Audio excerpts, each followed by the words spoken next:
Bonjour et bienvenue dans Politique et vous, à la rencontre d'une personnalité qui fait l'actualité politique de l'agglomération lyonnaise. Avec nous aujourd'hui Fabienne Lévy. Bonjour Fabienne Lévy. Bonjour Frédéric. Vous êtes présidente de Lyon Radical, élue radicale au conseil régional. Et on est dans la campagne présidentielle. On ne vous a pas vu samedi à Eurexpo avec Nicolas Sarkozy? J'étais désolée, il y avait beaucoup de monde, mais surtout ma mère avait son anniversaire, 17 mars 1936, donc je ne pouvais pas lui faire ça. Et comme elle n'habite pas Lyon, il a fallu se rendre dans la Loire. Donc c'est un impondérable et pas un choix en fait délibéré. Le Parti radical a voté de manière un peu laborieuse le soutien à... Non, le Parti radical a voté avec beaucoup d'enthousiasme un soutien à une coalition de droite et à Nicolas Sarkozy. Le Parti radical, c'est un parti où on discute beaucoup.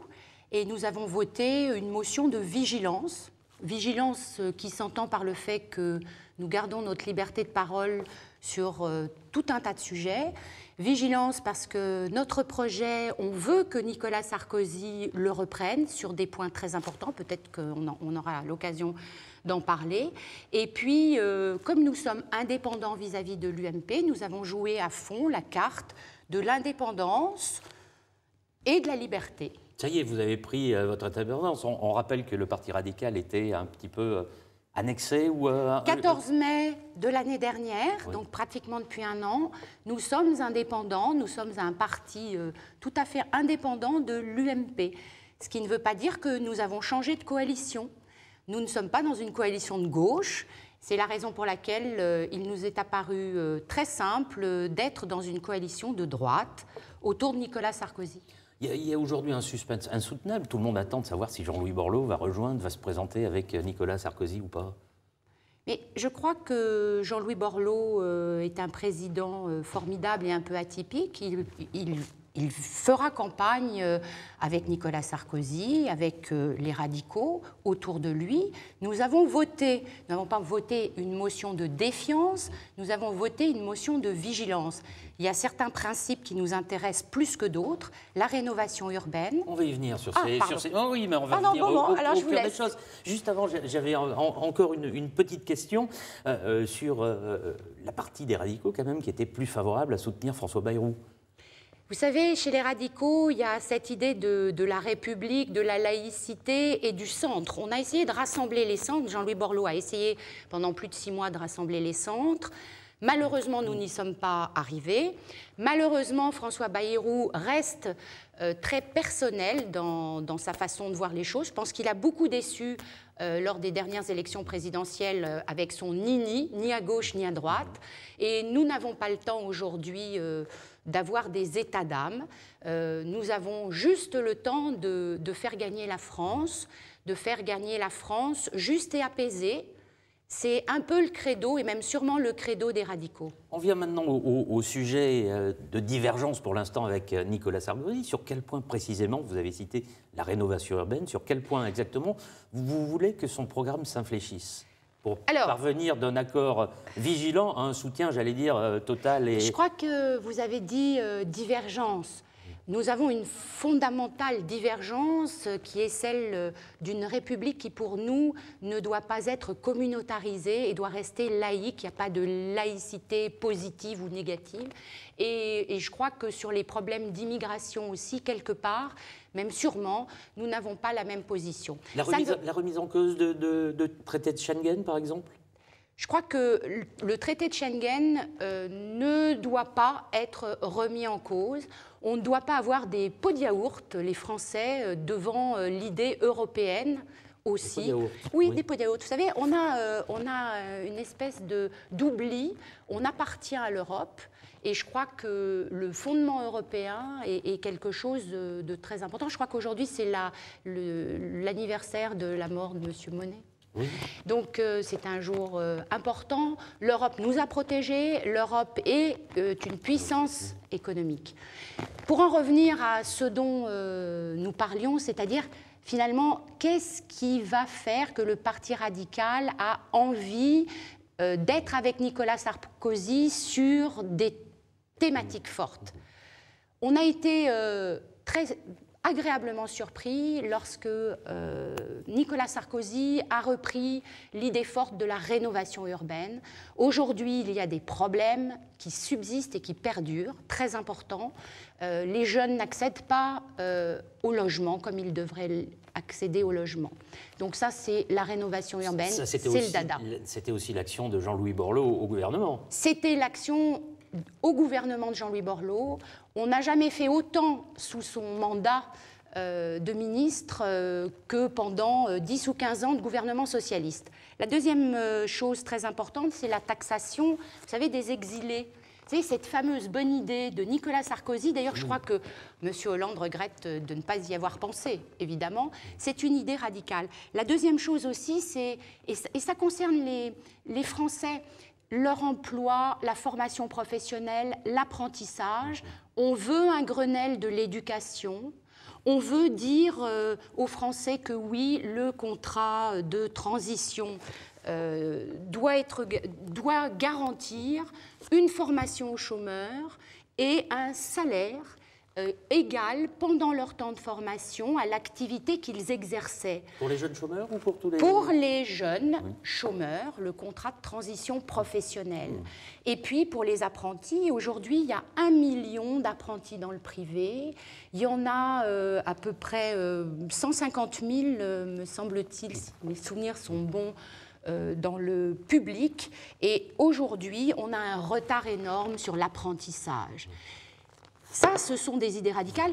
L'autre idée radicale, et je m'adresse aux PME, aux PMI, à ce tissu formidable aussi des entreprises de taille intermédiaire, lorsqu'on leur dit qu'ils seront exonérés de leurs charges si finalement leur chiffre d'affaires n'atteint pas une certaine somme, c'est important.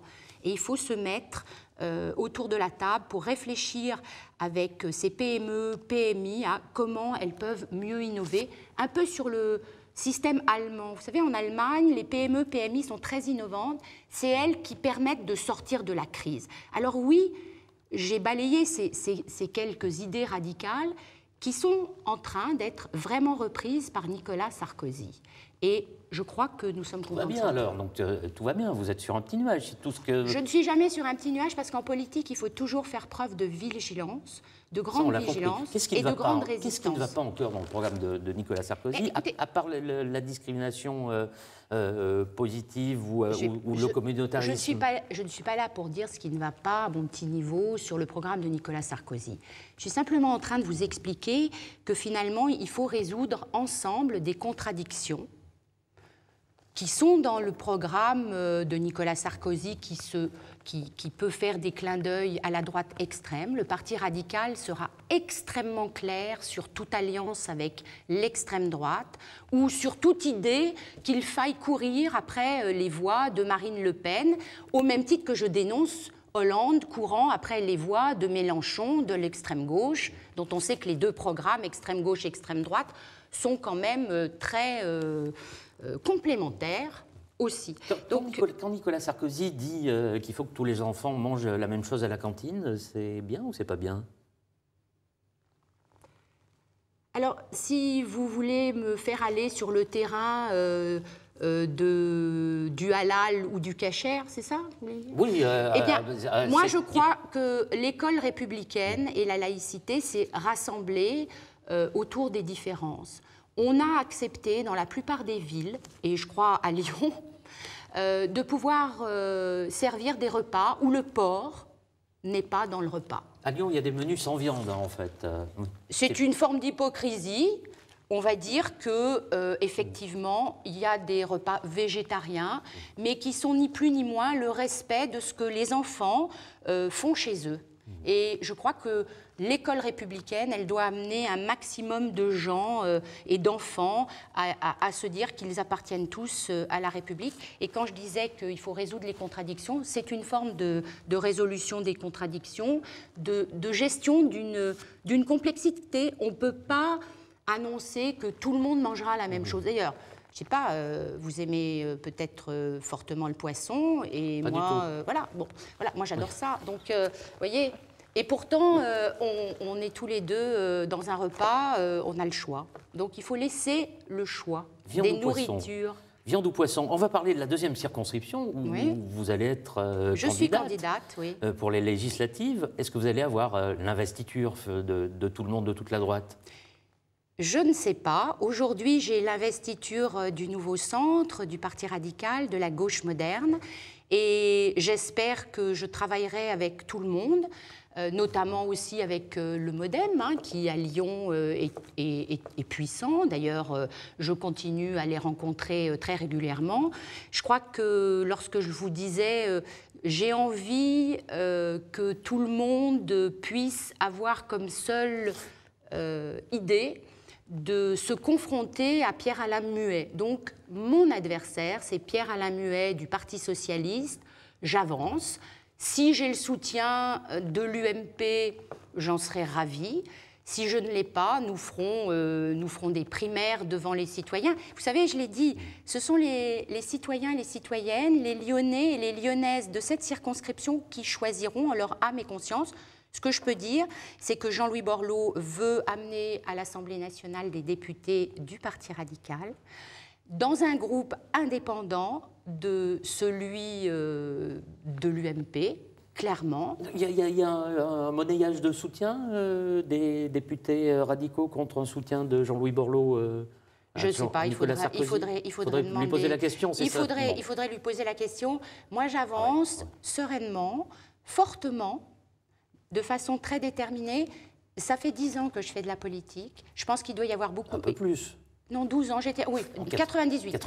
98. Le temps passe vite. Je suis entrée à un moment où il y avait peu de femmes en politique. Je suis heureuse qu'il y en ait de plus en plus. À l'Assemblée nationale, il n'y en a pas encore suffisamment. Je crois que c'est important aussi d'avoir une représentation féminine à l'Assemblée nationale. C'est important de dire aux électeurs que, quel que soit le président de la République, le groupe dans lequel je siégerai, ce sera le groupe du centre et des radicaux. S'il y a le MoDem en plus aussi, tant mieux. Voilà, je crois que c'est très serein, c'est très apaisé.